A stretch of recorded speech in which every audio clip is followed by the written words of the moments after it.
This episode of the Golf Gambling Podcast on the Sports Gambling Podcast Network is presented to you by Shady Rays. Shady Rays is having their best deal of the year. Go to shadyrays.com and use promo code SGPN for 50% off 2+ pairs of polarized sunglasses. And we're also brought to you by SGPN's Draft Week. All week long, SGPN has you covered with draft props, mock drafts, and our live NFL draft watch party. So make sure you smash the subscribe button at youtube.com/Sports Gambling Podcast. All right, DJs, welcome back. It's the Mexico Open DFS breakdown. It's your boy, Boston Capper. I'm going solo tonight. Steve is on vacation, so we're giving him a break from having to trudge through this shit field. Really, I mean, there's no other way to put it. But hey, listen, play the hand you dealt. So we'll do a quick breakdown of this. Steve has a great article breaking down the course and the type of golfers that you want to target.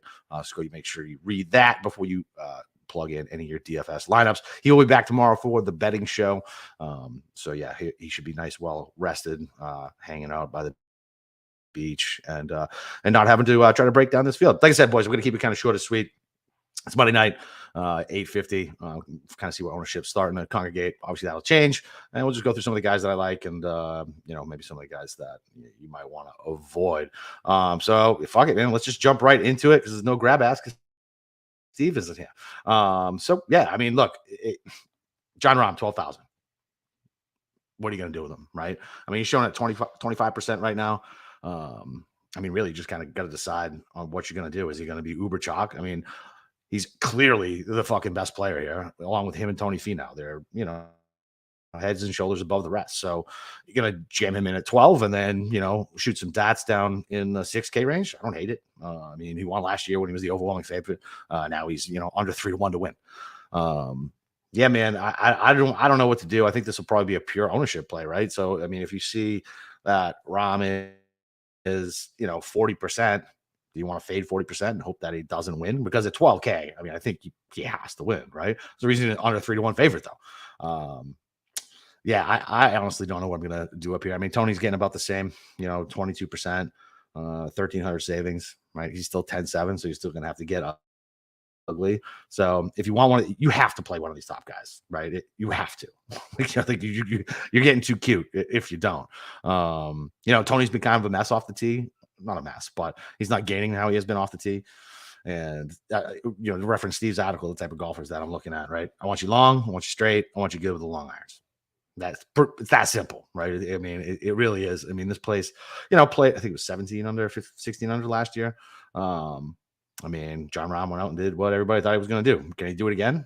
Yeah, he's John Rahm. So yeah, he absolutely can. So I think it's just a matter of how you play DFS, whether you're going to be aggressive and you're just going to fade and hope for the best and hope that something happens and you wipe out, anywhere between, 25 to 40% of the field, depending on the stakes that you're playing in. I guess if I had to choose, like, gun to my head, yeah, I'd play Rahm this week. I just would. Yeah, I think it's, I don't know.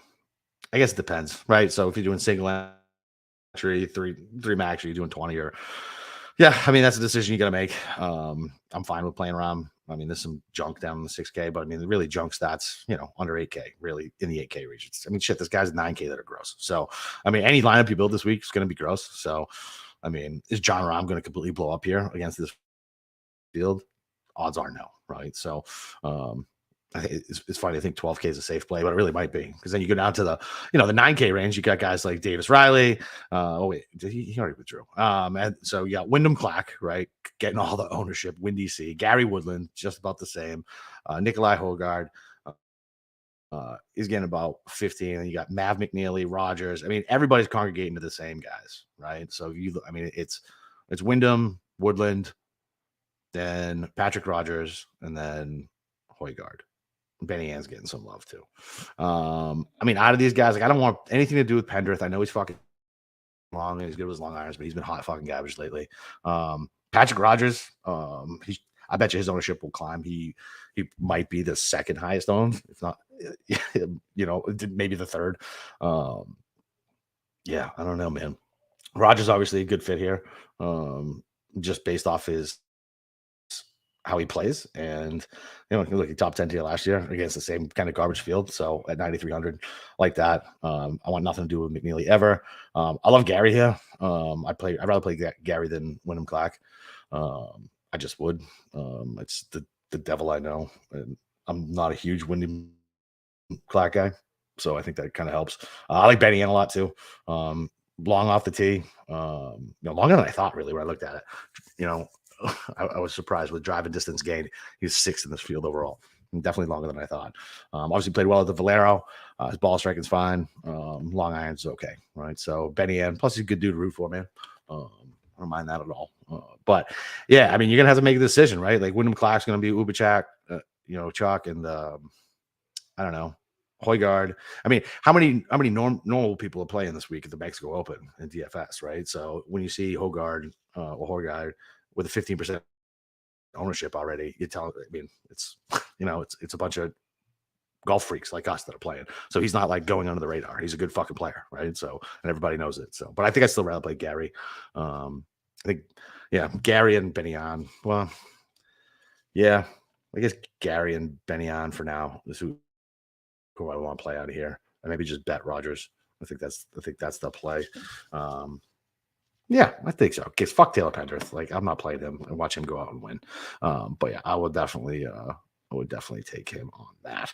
Well, listen, our friends over at Shady Rays have you covered from the sun to the slopes with premium polarized shades, customizable snow goggles, and much more. Shady Rays is an independent sunglasses company that offers world-class product that's just as good as the expensive pair we've worn. Durable frames and extremely clear optics for outdoor adventures. And that's not all. Shady Rays offers the most insane in all of eyewear protection. Every pair of sunglasses is backed by lost and broken replacements. If you lose or break a pair, even on day one, they told us they'll send you a brand new pair. No questions asked.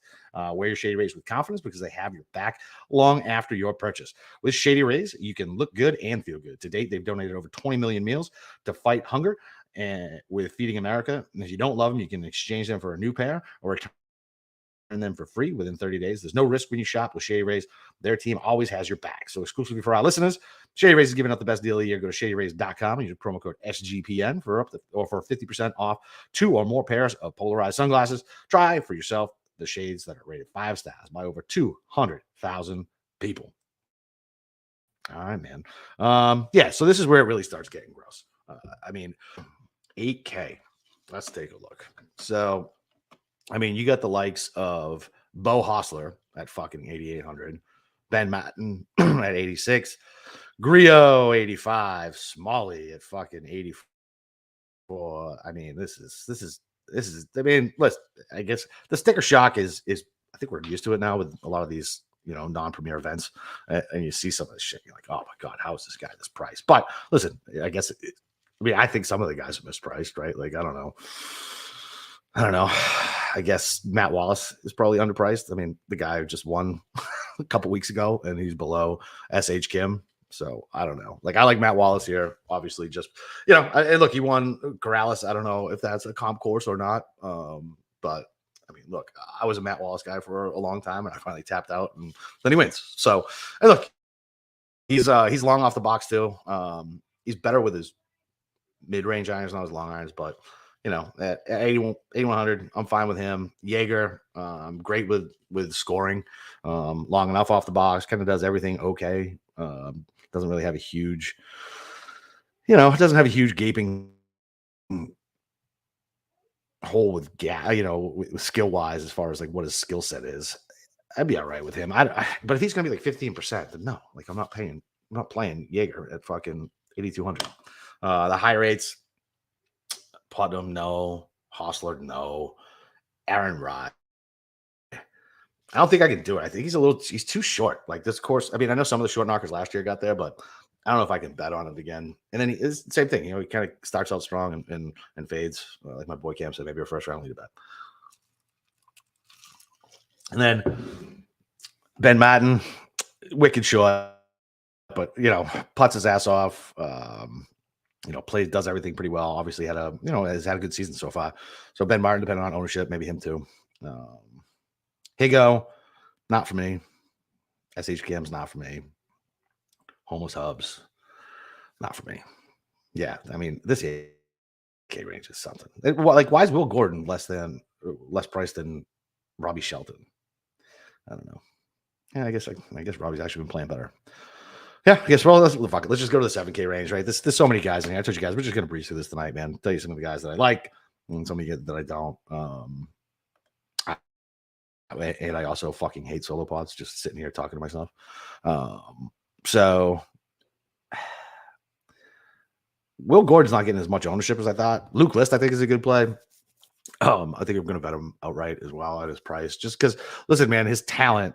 Listen, I know he sucks right now, right? Like, and he hasn't been good since he won. But shit, man, good long irons, long off the box. Yeah, fuck it, why not? Like, I'll bet on talent in something like this that maybe he can not lose 4 strokes fucking putting. Yeah, I'll go with Luke List. Yeah, because he doesn't even look to be cat. Who's the chalky guy down here? Let's see, Eric Cole, double digits. Dylon Wu, which makes sense because he did well here last year. Wait, did he get? No, was that Brandon? I can't remember. Ownership's all pretty spread out down here. I mean, the only real double digit guy is, obviously, like I said, Monday night. Yeah, you're struggling to find. I mean, it's all. I mean, Eric Cole, Lanto hovering around 10. Nate Lashley. What are we doing? Nate Lashley at 12%. Bramlett's over 10. I mean, yeah, it's pretty spread out. There's no like uber chalk down in the sevens, which is weird. I'm sure they'll find some at some point. It'll congregate to a certain amount of guys. But listen, Ches Reeves super short, but he's played well his last 2 events. I don't know. I don't know about Cole. I don't know. I like him. Like he's played well, obviously, but I worry that he's a little too short, maybe. Yeah, he's like middle of the pack for that. Yeah, fuck it. Yeah, fine. I don't know. With the guys down here, like, it's worth just not taking the chalk. Like, what is the fucking difference between Eric Cole and Harry Hall, right? As Steve called the British Bryson knockoff, like with the Scally cap. But I mean, what's the difference? I mean, not too much, man. Like, really, not too much. Like, I'm not playing Molinari, way too short. You guys can have Akshay. I know golf Twitter loves him, but I'm good with him. Dougie Gim, no thank you. EVR never. Harry Higgs has been playing all right. This seems like just the sort of bum that that would win here. Just the sort of bum. That is. Sorry, I'm checking the score of the hockey game. My bad, guys. Scam champ, never. Like, we're just done with him. Like, he's just bad at golf. Like, if he couldn't do it at the Masters, then that was it. Like, it's not gonna happen.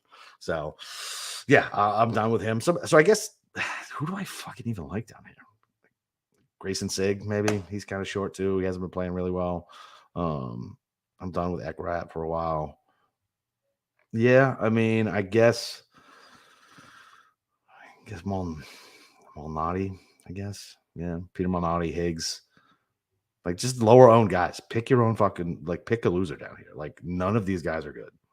Like, that's the problem this week. Just dig in, right? And see who's playing with the attributes that you're looking for, right? Some mix. All these guys are going to have glaring holes in their game and going to make your fucking lineup look ugly. So grab the guys you like or the guys that you trust, and yeah, man, that'll be it. And so listen, we're also brought to you guys by Underdog Fantasy. The NBA and NHL playoffs are here, and what better way for you to get down on some player prop parlays and over Underdog Fantasy besides the NHL, NBA, and MLB daily games? They've also got NFL best ball drafts with a guaranteed $500,000 in prizes. So head over to underdogfantasy.com. Use promo code SGPN for 100% deposit bonus up to $100. That's underdogfantasy.com, promo code SGPN. And part of SGPN's draft week, SGPN is holding a free NFL draft props contest exclusively for our members in Discord. It's completely free to join, and the winner gets $250 in cash and a $50 SGPN gift card. Just go to sportsgamblingpodcast.com/Discord and go to the NFL channel for the sign-up link. Yeah, draft week's always fun at SGPN. I'll be doing the mock draft and the live reaction. So, yeah, man, it's a good week. It's a good week for all sports other than golf. It looks like we got hockey playoffs going, NBA playoffs going. So, yeah, I mean, I don't really like, this is a week for me in DFS. I'll be light, right? I'm super light just because There's a ton of variance, and like I can't get up to get into an event like this. I just can't. Like I can't be like, yeah, let me grind over Mateus Schwab and Hank Lebioda. Let me figure out which bum at 6,900 I want to look at. Because if you want to grab some of those top guys, I mean, you're gonna have to go down even farther, right? Like I'd love my boy Cam Percy to do good, but I feel like he's even too short here. I mean, Martin Trainer played all right. Corrales, the driving distance is good. Satoshi did good here last year. Hasn't been playing well at all. Who else we got down here? Doc Redman flashed at Valspar. So yeah, I'm a sucker for Redmond. I don't know why. Cody Gribble. I mean, I really don't know a shit ton about this dude, but played well at Valspar, Puerto Rico. Carson Young actually is somebody who I liked. So let's look in here, see what he's doing. His accuracy sucks off the box, but I mean, T to green at RBC gained over 5 off the green 2 approach. His around the green sucks, but I don't think around the green, really means anything here. So yeah, for some reason he popped at me. I think we were using him in the fall swing. That's probably why he's a name I know down here. Where was the other one? No on Ryan Moore. Like I don't know who some of these, Latin American golfers are. I have no idea. And like there's no data on a bunch of them. Maybe I'll text Bear off and see if he likes anybody down here for that. I think Kelly Kraft, I think he came top 10 here last year. I mean, it looks like shit outside of Corrales. Sun Kang blows. I mean, who are you really going to – you're not going to feel comfortable with anybody down here, but, I mean, who's got – Greg Chalmers. He's actually made 2 cuts in a row at 6,300. Good social media follow. Wes Bryan, no. Vic Camillo, no. I mean, Ogilvy, 11 at Puerto Rico. Yeah, I mean, I know I'm just reading names at this point, but I mean, this is what you got to – I'm just going – there's like fucking 500 guys under 7,000. It's ridiculous. Like, this is the biggest range that I can remember seeing, or the most guys under 7K.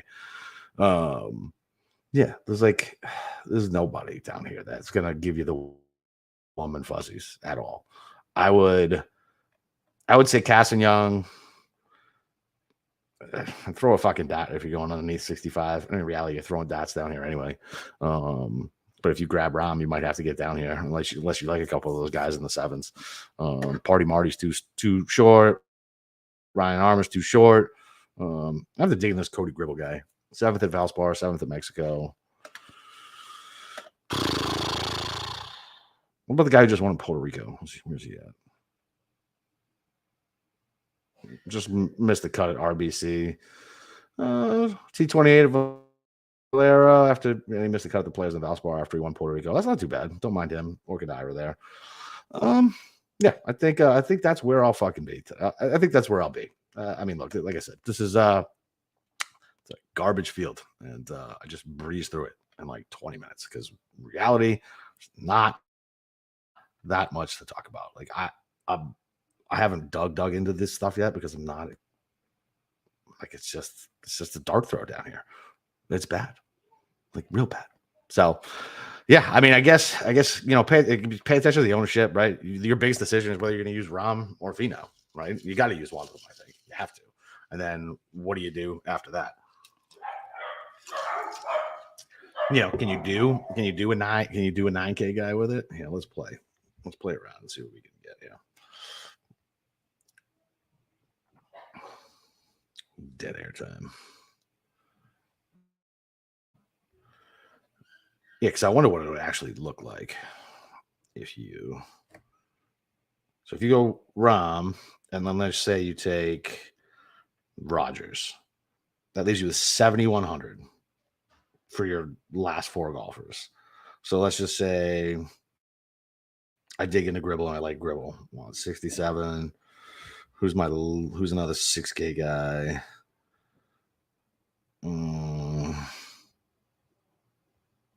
Yeah, I mean, this is you grab Rahm and a low 9K guy. Then you got to go all the way down to 66, and now you're still left with 73. So you really have to start digging in to Who are these guys down here that you like? Yeah, because I mean, look, I mean, maybe badly, right? 69. He's a cut maker. I guess you have to 7,500. So then let's just say you take Harry Hall. You got 7,700. Oh, you can do Lipsky. Lipsky's a guy who fucking played well here last year. What's he been doing? BK killed him, I think. Let's find out. Well, Mr. Cut RBC, Mr. Cut the players, kind of nothing else. You know, T36 is foul spar, but played well here last year. I mean, we got 1 year of data and another garbage field. So, yeah, I'm actually fine with Lipsky. But yeah, I mean, the point being made is that look, you use Ramen, a 9K guy, you're gonna be hurt. And so, I mean, you know, take a look at the 8K range. I mean, like I said, how big of a difference is there between these guys? I mean, between Steven Yeager and Benny Hinn, is it a huge difference? Is it $1,000 difference? Give you some leverage, give you some flexibility to go to some of these guys in the higher sevens and maybe grab another 8K guy to make yourself feel a little better. But yeah, man, that's it. That's all I got for this event. Yeah, other than that, you can follow me on Twitter, Boston_Capper. Go follow Golf Gamble Podcast. Steve will be back tomorrow night for a more enthusiastic betting show because this is the type of shit I can get behind for betting. You know, get cute with some of the props and find some weird matchups because you know that they're going to have some weird matchups out there where the books don't really know a whole bunch more than we do. So about a bunch of these guys. So I'm for it. So let's hit, man. Tomorrow night, Steve's back. And other than that, let's fucking go.